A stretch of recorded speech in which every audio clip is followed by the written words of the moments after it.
Hello everyone, welcome to Groups Master. This is APPSC Group 1 Mains Revision Series, Science and Technology, Topic 2.1. Already we discussed previous topics of Science and Technology. ఎవరైనా చూడకపోతే ఒకసారి ప్లేలిస్ట్లో ఉంటుంది, ఒకసారి వెళ్ళి చూడొచ్చు. ఈ టాపిక్లో మనం గవర్నెన్స్ అండ్ ఇండియా గురించి డిస్కస్ చేయబోతున్నాం. ఈ టాపిక్ మనకి APPSC Group 1 మెయిన్స్ సిలబస్లో మెన్షన్ చేయడం జరిగింది. ఈ టాపిక్స్ ఎలాగా మేము కేటగరైజ్ చేసాము అనేది www.groupsmaster.com సైన్స్ అండ్ టెక్నాలజీ సెక్షన్లో కనిపిస్తుంది మీకు. APPSC Group 1 మెయిన్స్ ప్రిపరేషన్ అని అక్కడ ఒక సెక్షన్ ఉంటుంది. అందులో సైన్స్ అండ్ టెక్నాలజీ పేపర్ 5లో మేము టాపిక్స్ అన్ని క్లియర్గా కేటగరైజ్ చేసి మెన్షన్ చేయడం జరిగింది. So please visit our website www.groupsmaster.com. This website mainly helps you in your APPSC and civil services examination preparation. E-governance in India. Let us start with what is e-governance. E-governance related A topic వచ్చినా మీరు ఈ డెఫినేషన్ని provide చేస్తూ దీన్నే మీరు ఇంట్రడక్షన్గా కూడా use చేసుకోవచ్చు. This is universal introduction and universal definition. మీకు ఈ డెఫినేషన్ కాకుండా ఇంకేదైనా డెఫినేషన్ ఉంటే మీరు అది కూడా యూటిలైజ్ చేసుకోవచ్చు. But mostly you can utilise this definition. E-governance or electronic governance is the application of information and communication technologies for delivering government services to citizens. ఏ ఈ-గవర్నెన్స్ డెఫినేషన్లో అయినా సరే మీకు కంప్లీట్గా ఏ డెఫినేషన్ అయినా సరే డెలివరీ ఆఫ్ పబ్లిక్ సర్వీసెస్ అనే కీవర్డ్ డెఫినెట్గా వాడుతుంది అనమాట. సో ఈ-గవర్నెన్స్ మెయిన్ కాన్సెప్ట్ అది. So e-governance definition is about the application of ICTs for delivering government services to citizens through e-governance. Government services are made available to the citizens in a convenient, efficient and transparent manner. మీరు దీన్ని ఇంట్రడక్షన్లో use చేసుకోవచ్చు ఈ 2 పాయింట్స్ని. Next, different types of interactions in e-governance. ఈ-గవర్నెన్స్లో చాలా types of interactions ఉన్నాయి. ఈ 4 interactions చాలా ఇంపార్టెంట్. ఒకసారి చూద్దాం. Government to government interaction, government to citizen interaction, government to business interaction and government to employees with short cuts G2G, G2C, G2B, G2E అని mention చేయడం జరుగుతూ ఉంటుంది చాలా ఆర్టికల్స్లోని. గవర్నమెంట్ టు గవర్నమెంట్ ఇంటరాక్షన్ అంటే ఏంటి, గవర్నమెంట్ టు సిటిజన్ ఇంటరాక్షన్ అంటే ఏంటి, government business interaction and government employees interaction అంటే ఏంటో మనం ఇప్పుడు చూద్దాం. Government to government interaction. Here exchange of information and services takes place with in the periphery of the government. అంటే ఒకవేళ సెంటర్ స్టేట్కి ఏదైనా చెప్పాలి అన్న గవర్నమెంట్ టు గవర్నమెంట్ ఇంటరాక్షన్లోకి వస్తుంది. స్టేట్ లోకల్ గవర్నమెంట్స్కి ఏదైనా చెప్పాలి అన్న అది గవర్నమెంట్ టు గవర్నమెంట్ ఇంటరాక్షన్కి వస్తుంది. So for example, records and reports related to new schemes, plans and new initiatives are often exchanged between governments. పబ్లిక్కి చెప్పే ముందే గవర్నమెంట్ ఏమైనా కొత్త పాలసీస్ తీసుకొచ్చినా ఏమైనా రిపోర్ట్స్ తయారు చేసినా సరే ఫస్ట్ గవర్నమెంట్స్కి పాస్ చేయడం జరుగుతుంది. ఆ తర్వాత అవి అగ్రీ అయితే ఫైనల్గా పబ్లిక్ ముందు ఉంచుతారు. So this talks about government. These are the examples of government to government interaction. ఈ గవర్నమెంట్ టు గవర్నమెంట్ ఇంటరాక్షన్ హారిజాంటల్గా ఉండొచ్చు, వెర్టికల్గా కూడా ఉండొచ్చు. For example, centre can give guidelines to their ministries. So ministries అనేవి డిఫరెంట్ టైప్స్లో ఉంటాయి. For example, WCD ministry, health ministry, defence ministry, ఇవన్నీ కూడా ఒకరి కింద ఒకరు హైరార్కికల్గా పంచి ఇవన్నీ హారిజాంటల్గా ఉంటాయి. ఇవన్నీ కూడా control of the central government కంట్రోల్లో ఉంటాయి. సో సెంట్రల్ గవర్నమెంట్ ఏదైనా సరే స్టేట్కి పాస్ చేస్తే ఇన్ఫర్మేషన్ అది వెర్టికల్ అంటాం. So these 2 types of interactions are part of government to government interactions in e-governance. Next is government to citizen interaction. Here interaction is between government and general public. General citizens తో government ఎలా interact అవుతుందా అనేది government to citizen ఇంటరాక్షన్లోకి వస్తుంది. Here interface is setup between the government and citizens which enable citizens to access to wide variety of public services. Government సిటిజన్కి మధ్యలో ఒక interface అనేది క్రియేట్ చేస్తుంది అనమాట. గవర్నమెంట్కి సిటిజన్కి మధ్యలో గవర్నమెంట్ ఒక ఇంటర్ఫేస్ అనేది క్రియేట్ చేస్తుంది. ఫర్ ఎగ్జాంపుల్, అది ఒక మొబైల్ యాప్ అనుకుందాం. ఈ మొబైల్ యాప్ డిజైన్ చేసి పెడితే ఈ మొబైల్ యాప్ని యూటిలైజ్ చేసుకొని సిటిజన్స్ గవర్నమెంట్తో ఇంటరాక్ట్ అవుతారు. For example, online registration of birth, death and marriage certificates and filing of income taxes. మీరు ఇన్కమ్ ట్యాక్స్ ఫైల్ చేయాలంటే గవర్నమెంట్ ఆఫీసెస్ చుట్టూ తిరగాల్సిన అవసరం లేదు. మీకు సింపుల్గా ఒక యాప్ ప్రొవైడ్ చేస్తే యాప్లో మీరు ఎంత మీ ఇన్కమ్ ట్యాక్స్ ఈజీగా ఫైల్ చేసుకోవచ్చు. అలాగే మీరు ఒక బర్త్ సర్టిఫికేట్, డెత్ సర్టిఫికేట్కి ఈజీగా ఇప్పుడు మన ఆంధ్రప్రదేశ్లో అయితే ఈ సేవా కింద అప్లై చేసుకోవచ్చు. So e governance government to citizen మధ్యలో ఒక ఇంటర్ఫేస్ అనేది గవర్నమెంట్ క్రియేట్ చేస్తుంది అనమాట. Next, government to business interaction. Here the interaction takes place between government and private companies or business enterprises. గవర్నమెంట్తోని ఫస్ట్ ఇంటరాక్ట్ అవ్వాలి. ఏదైనా ఒక ఎంఎన్సీ కానీ ఏదైనా ఒక స్మాల్ స్కేల్ ఎంటర్ప్రైజ్ అయినా సరే తన కంపెనీని పెడదాము అనుకుంటే గవర్నమెంట్తో ఇంటరాక్ట్ అవ్వాలి. సో అది ఏ విధంగా ఇంటరాక్ట్ అవ్వాలి అనేది గవర్నమెంటే చెప్తుంది. సో గవర్నమెంట్ ఏం చేయాలి, వాళ్ళిద్దరి మధ్య ఒక ఇంటర్ఫేస్ క్రియేట్ చేస్తుంది. దాని ద్వారా వాళ్ళు అప్రోచ్ అవ్వచ్చు గవర్నమెంట్ని. For example renewing business licenses. Business లైసెన్స్ని రెన్యూ చేసుకోవాలనుకుంటే గవర్నమెంట్ ఆఫీస్ చుట్టూ తిరగాల్సిన అవసరం లేదు. ఒక యాప్ కానీ మధ్యలో ఇంకేదైనా ప్రొవైడ్ చేస్తే ఒక ఇంటర్ఫేస్ అనేది, దాని ద్వారా వాళ్ళు బిజినెస్ లైసెన్స్ని రెన్యూ చేసుకోవచ్చు. అలాగే కంపెనీస్ ఏమైనా రిజిస్టర్ చేసుకోవాలి అనుకుంటే కొత్త కంపెనీస్ అవి ఒక గవర్నమెంట్ ప్రొవైడ్ చేసిన ఏదైనా టూల్ కానీ ఏదైనా ఒక యాప్ ద్వారా కానీ వాళ్ళ రిజిస్ట్రేషన్ అప్లికేషన్ ఫామ్ ఫిల్ చేసి గవర్నమెంట్కి సెండ్ చేయొచ్చు. Next, government employees interaction. It is an online interaction between government and there employees through various communication tools. మనకి ఈ గవర్నెన్స్ అనేది ఐసీటీలో ఒక పార్ట్ కదా. సో ఆల్రెడీ ఐసీటీ కొంచెం ప్రీవియస్ వీడియోలో డిస్కస్ చేయడం జరిగింది. Online video conference with employee, online training for employees. ఈ ICT communication టూల్స్ని utilise చేసుకొని గవర్నమెంట్ తన ఎంప్లాయీస్తో ఇంటరాక్ట్ అవుతూ ఉంటుంది. మీరు చాలాసార్లు న్యూస్లో వినే ఉంటారు, వీడియో కాన్ఫరెన్స్ జరిగిందని చెప్తూ ఉంటారు. అలాగే మనకి ఆన్లైన్ మాడ్యూల్స్ అనేవి ఉంటాయి, దాని ద్వారా ఎంప్లాయీస్కి ట్రైనింగ్ కూడా ఇస్తూ ఉంటుంది అన్నమాట government. These are all government to employees interaction examples. Next is significance of e-governance in India. First significance is e-governance empowers citizens.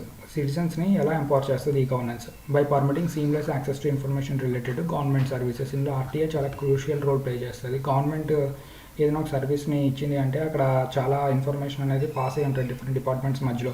So ఇప్పుడు సిటిజన్స్ ఏంటంటే ఆర్టీఓ ద్వారా అసలు వాళ్ళకి కావాల్సిన ఇన్ఫర్మేషన్ గ్యాదర్ చేసుకుంటారు. Thereby the e-governance is empowering citizens by providing the information that is required by our citizens. Next, it increases citizens participation. ఎప్పుడైతే e-governance సిటిజన్స్ని empower చేస్తుందో చాలామంది సిటిజన్స్ గవర్నెన్స్లో పార్టిసిపేట్ చేస్తారు. So it increases citizens participation in governance and it empowers citizens politically, economically and socially.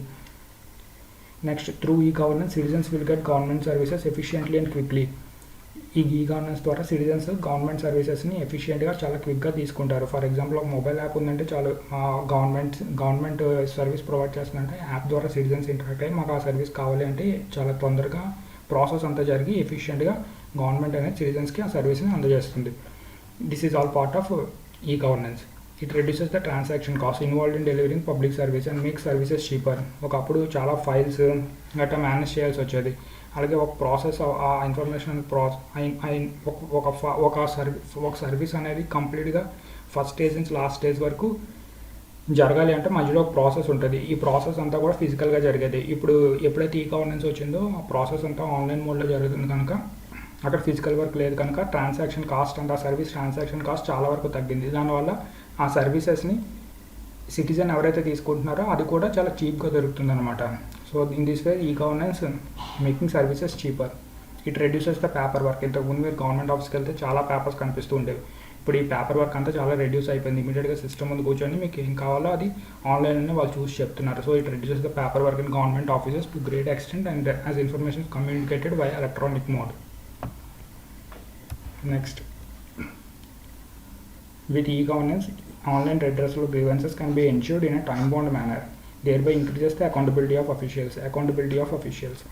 With an e-governance, online redressal of grievances చాలా time-bound మేనర్లో ఖచ్చితంగా ఇవ్వాలి. ఎందుకంటే మీరు ఒక గ్రీవెన్స్ ఏ టైంలో ఏ డేట్న స్పెసిఫిక్ డేట్న ఎంటర్ చేశారో అనేది తెలుస్తుంది. సో ఎప్పుడైతే అది స్పెసిఫిక్ డేట్ని ఎంటర్ అయిందో ఆ డేట్ నుంచి వాళ్ళ టైం స్టార్ట్ అవుతుంది అనమాట, ఫైనల్గా సర్వీస్ డెలివరీ చేయవలసిన టైం. సో ఎప్పుడైతే ఇదంతా ఇంత ట్రాన్స్పరెంట్గా ఉందో అఫీషియల్స్ అకౌంటబిలిటీ అనేది ఆబ్వియస్లీ ఇంక్రీజ్ అవుతుంది అనమాట.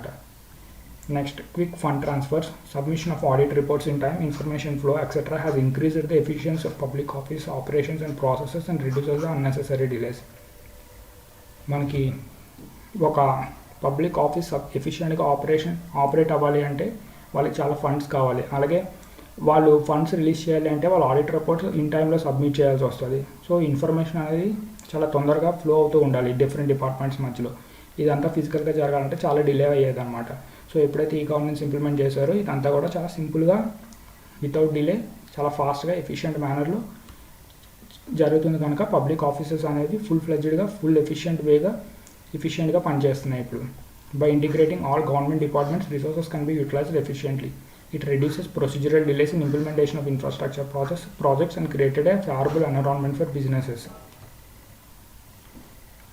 రిసోర్సెస్ అనేవి మనకి ఎప్పుడైతే ఎఫిషియెంట్గా యూటిలైజ్ చేసుకుంటామో అప్పుడు గవర్నమెంట్ రన్ చేస్తున్న ఎకానమిక్ గ్రోత్ కూడా చాలా ఎక్కువ ఉంటుంది అనమాట.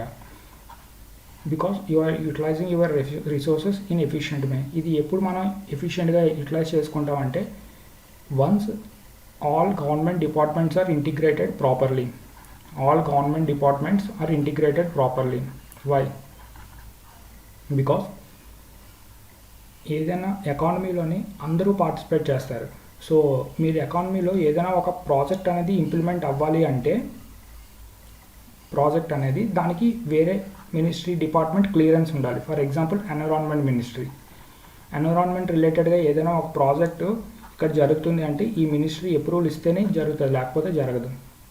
సో ఎప్పుడైతే ఈ గవర్నెన్స్ ద్వారా అంతా ఇంటిగ్రేట్ అయి ఉన్నదో అన్ని డిపార్ట్మెంట్స్ కూడా మీకు ఈ ప్రాసెస్ అంతా కూడా చాలా ఎఫిషియెంట్గా చాలా ఫాస్ట్గా జరుగుతుంది. దానివల్ల ఏంటంటే మీకు అక్కడ ఇన్ఫ్రాస్ట్రక్చర్ క్రియేట్ చేసే ప్రాజెక్ట్ అనేది చాలా తొందరగా ఇంప్లిమెంట్ అవ్వాల్సిన స్టేజ్కి రీచ్ అవ్వగలుగుతుంది అనమాట.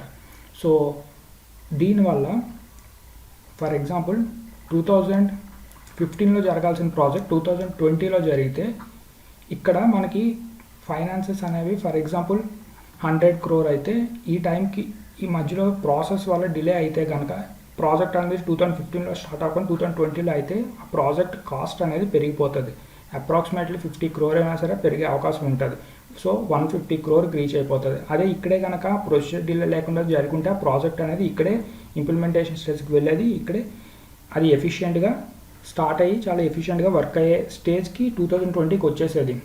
బట్ స్టిల్ డిలే వల్ల ఈ లాస్ అనేది గవర్నమెంట్ బేర్ చేయాల్సి వస్తుంది.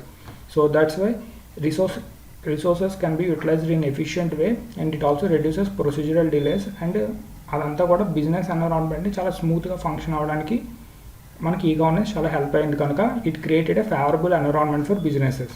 అందుకే మన ఏపీ కూడా after bifurcation is of doing బిజినెస్లో ఫస్ట్ ప్లేస్కి రావడానికి మెయిన్ రీజన్ ఏంటంటే ఫేవరబుల్ పాలసీస్ తీసుకొచ్చింది అనమాట. E-governance reduces the delays, speed up the procedures and reduces the corruption through transparency. E-governance also reduces delays. Already ఇక్కడ చెప్పాక ప్రొసీజర్ డిలేస్ అన్నీ కూడా E-governance ద్వారా ఉండవు. అలాగే it will speed up the procedures and thereby it reduces the corruption through transparency. ట్రాన్స్పరెంట్గా ఉంటుంది అంతా E-governanceలో.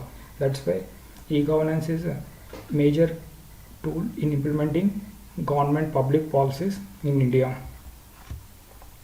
Let us see challenges in implementing e-governance in India. Lack of qualified personnel and training.